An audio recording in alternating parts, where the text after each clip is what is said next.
Hello friends, कैसे हैं आप सब। जैसा कि आप सब जानते हैं, आज बहुत ही इम्पोर्टेंट डे था बजट का। तो आज तो एक वीडियो बनाना ही था।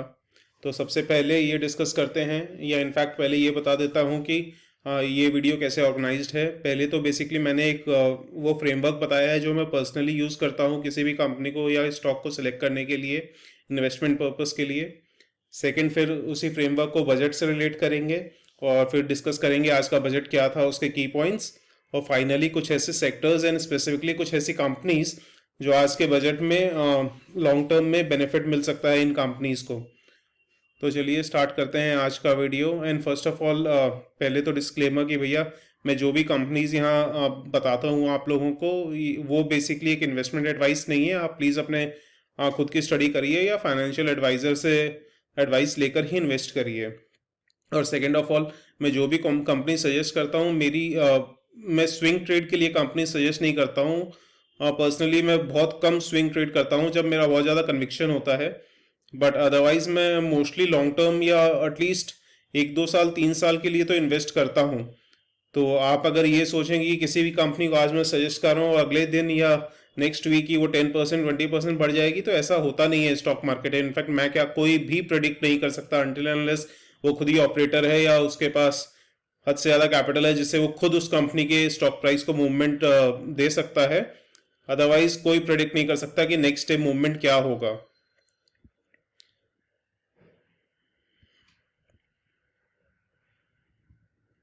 पर्सनली मैं जो अप्रोच यूज़ करता हूँ उसको बोलते हैं top down approach of investing.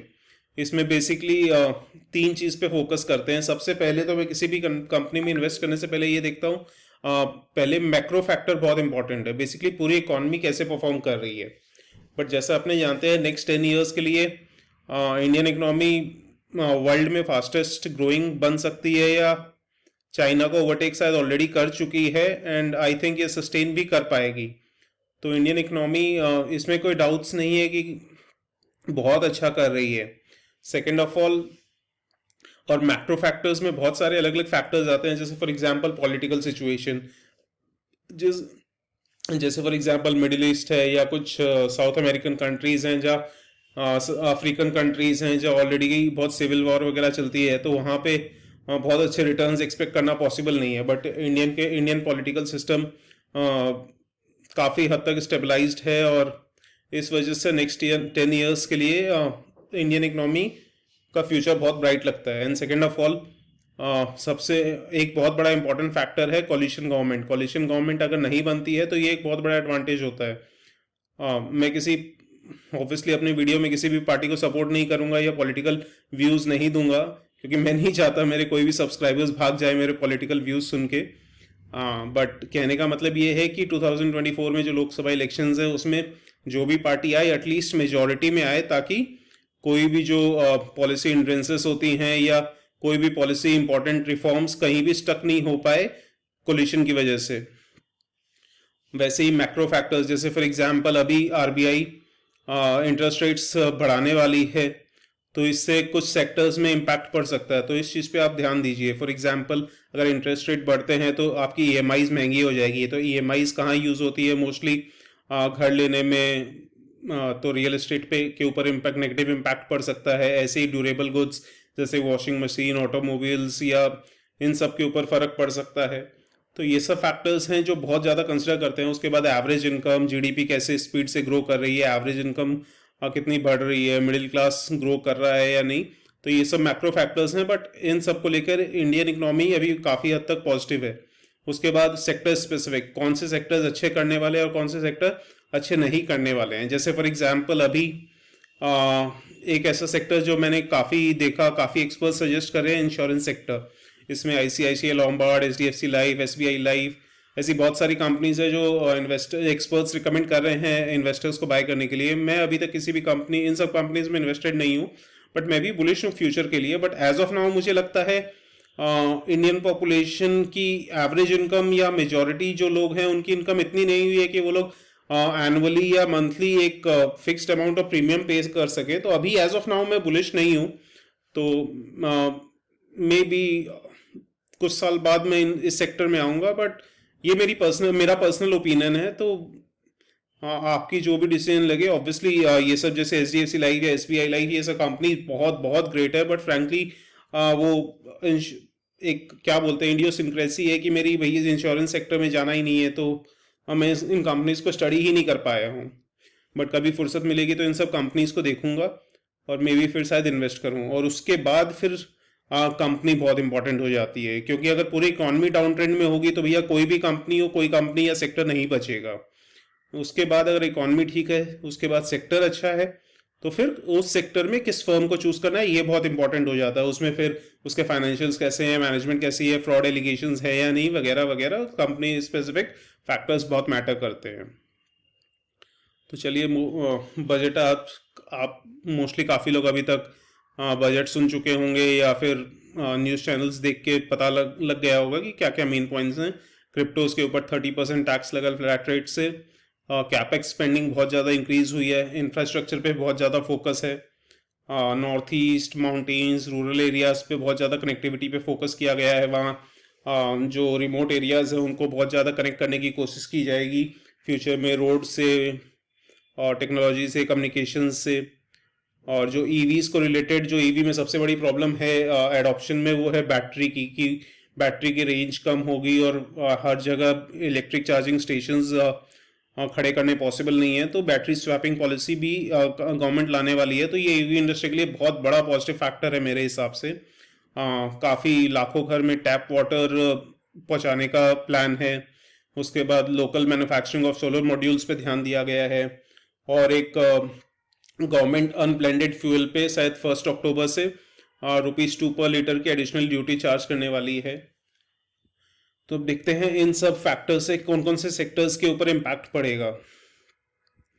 की बेनिफिशियरीज जो सेक्टर्स हैं, गवर्नमेंट ने आइडेंटिफाई किया है कि भैया हॉस्पिटैलिटी कोविड की वजह से काफ़ी ज़्यादा डाउन ट्रेंड में गई है, तो ये एक सेक्टर है जिसका बेनिफिट मिल सकता है। रोड से रिलेटेड जो भी कंपनीज है उनको बहुत फ़ायदा मिलेगा। मैन्युफैक्चरिंग कंपनीज को जैसे प्रोडक्शन लिंक स्कीम है, उसमें ऑलरेडी मैन्युफैक्चरिंग कंपनीज को बेनिफिट मिल रहा है, और इस बजट में भी मैन्युफैक्चरिंग कंपनीज को जो इंफ्रास्ट्रक्चर स्पेंडिंग है या कैपेक्स स्पेंडिंग है जब इंक्रीज होगी तो मैन्युफैक्चरिंग फर्म्स भी बहुत ज़्यादा अच्छा करेंगी। बैटरी मेकर्स, स्पेसिफिकली जो बैटरी स्वैपिंग पॉलिसी आने वाली है, उससे बैटरी मेकर्स को फ़ायदा होगा। और जो अनब्लेंडेड फ्यूल पे ₹2 पर लीटर के हिसाब से एडिशनल ड्यूटी लगाई गई है, उसे इथेनॉल कंपनीज को फ़ायदा होगा, क्योंकि ऑब्वियसली वो एडिशनल ड्यूटी नहीं देने के चक्कर में कई फर्म्स और ज़्यादा स्पीड से एथेनॉल ब्लेंड करेंगे अपने फ्यूल में।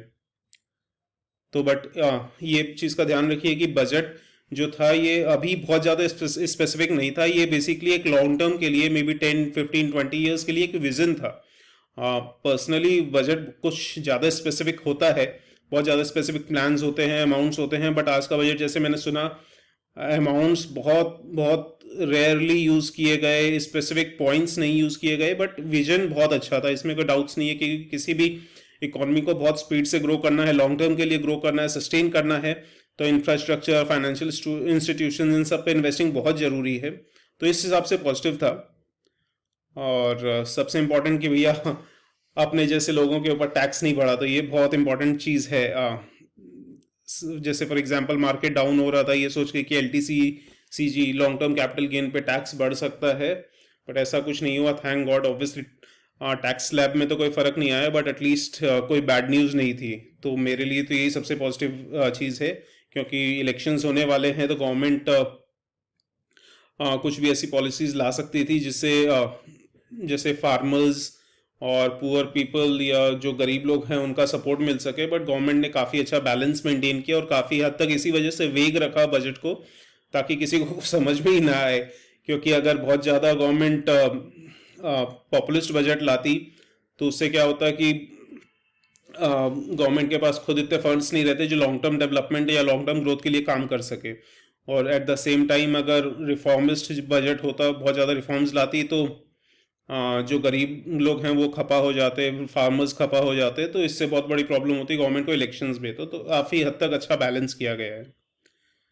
तो अब मैं जो जिन जिन कंपनीज का नाम बताने वाला हूँ, ऑब्वियसली एक इंक्लूसिव लिस्ट नहीं है, बट ऑब्वियसली हज़ारों कंपनीज हैं शेयर मार्केट में, तो ये पॉसिबल नहीं है मैं हर कंपनी को स्टडी कर पाऊँ। बट जो जो कंपनी को मैं पर्सनली स्टडी कर चुका हूँ, थोड़ा बहुत ही सही, और जो मैं जानता हूँ ये कंपनीज अच्छी हैं, उन्हीं सब का नाम मैंने लिस्ट किया है। इंफ्रास्ट्रक्चर रिलेटेड में L&T एंड PSP प्रोजेक्ट्स, इन दोनों को अच्छा फ़ायदा मिल सकता है।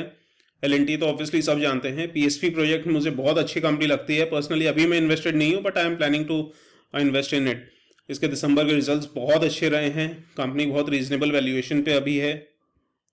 उसके बाद रोड्स इंफ्रास्ट्रक्चर एंड कनेक्टिविटी में बहुत सारी ऐसी कंपनीज है, जैसे फॉर एग्जांपल GR इंफ्रा, इसमें मैं इन्वेस्टेड हूँ। कियाना कंस्ट्रक्शन अभी लेना है बट ले नहीं पाया हूँ।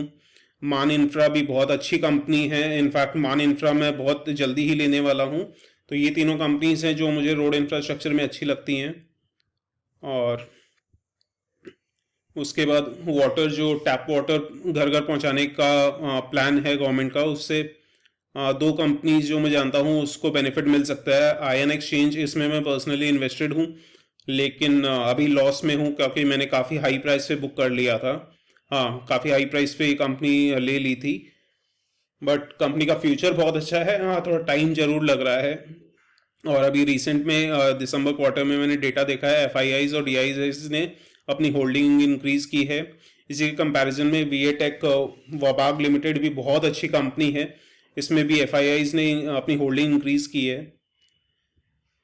हॉस्पिटैलिटी में अभी गवर्नमेंट का एग्जैक्टली प्लान पता नहीं चल रहा है, गवर्नमेंट का क्या प्लान है, बट अगर जनरली जैसे दो कंपनी जो मुझे अच्छी लगती हैं, Delta Corp and Indian Hotels. Delta Corp में अभी मैं इन्वेस्टेड नहीं हूँ, इंडियन होटल्स में भी इन्वेस्टेड नहीं हूँ। डेल्टा कॉप मैंने लिया था पहले, बट प्रॉफिट बुक कर लिया था जब थर्ड वेव स्टार्ट हुआ था। बट अभी ये कंपनी ठीक कर रही है, तो अभी लेट्स सी मैं लूँगा या नहीं। इंडियन होटल्स भी कंपनी अच्छी है, स्पेसिफिकली गवर्नमेंट के इस प्लान से कंपनी को बेनिफिट मिल सकता है। बट अगेन होटल्स जनरली जो है वो बहुत ज़्यादा प्रॉफिट नहीं कमा पाते हैं, तो ये एक नेगेटिव फैक्टर होता है। बट बजट में जो प्रोविजंस हैं उसके हिसाब से इंडियन होटल्स जैसे कंपनी को अच्छा फ़ायदा मिल सकता है। उसके बाद battery swapping policy for EVs में हमारा राजा, एक्साइड, ये दोनों तो कंपनी सभी जानते हैं ऑब्वियसली।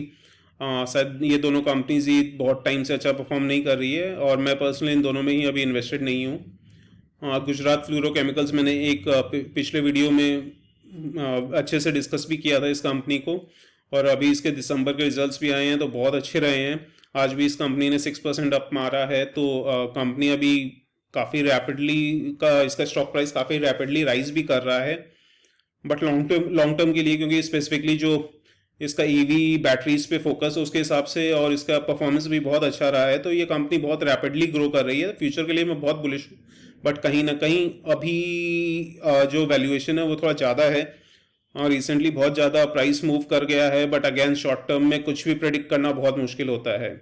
तत्व चिंतन के लास्ट क्वार्टर के रिजल्ट्स इतने अच्छे नहीं रहे थे, तो कंपनी ने स्टॉक प्राइस काफ़ी डाउन हुआ था, बट अभी कंपनी धीरे धीरे रिकवर कर रही है, और इसकी भी जो EV बैटरीज पे फोकस है वो बहुत अच्छी है। तो ये कंपनीज भी मुझे लॉन्ग टर्म के लिए बहुत पसंद है। उसके बाद बजट में सोलर मॉड्यूल्स के ऊपर ध्यान दिया गया था कि भाई इंपोर्ट वगैरह के ऊपर बैन लगा के, या स्पेसिफिकली उनकी ड्यूटीज़ बढ़ा के जो डोमेस्टिक मैन्युफैक्चरिंग है उसके ऊपर फोकस ज़्यादा किया जाए सोलर मॉड्यूल्स के ऊपर। अगेन ये बहुत डिटेल में स्टडी करना पड़ेगा, बट एज ऑफ नाउ मुझे जो लग रहा है, बोरोसिल रिन्यूएबल्स मेरे पास डिसेंट नंबर ऑफ शेयर्स हैं और अच्छा खासे प्रॉफिट में हूँ अभी मैं। और टाटा पावर सोलर बेसिकली एक टाटा पावर की ही सब्सिडियरी है, और टाटा पावर तो मेरे पास बहुत अच्छी क्वांटिटी में है। तो ये दोनों कंपनी जो हैं इसको बेनिफिट मिल सकता है। Tata power solar basically Tata power की सब्सिडियरी है, तो इनडायरेक्टली टाटा पावर। तो ये दोनों कंपनीज है जो सोलर पे फोकस होने के कारण इन दोनों कंपनीज को बहुत फोकस मिल सकता है।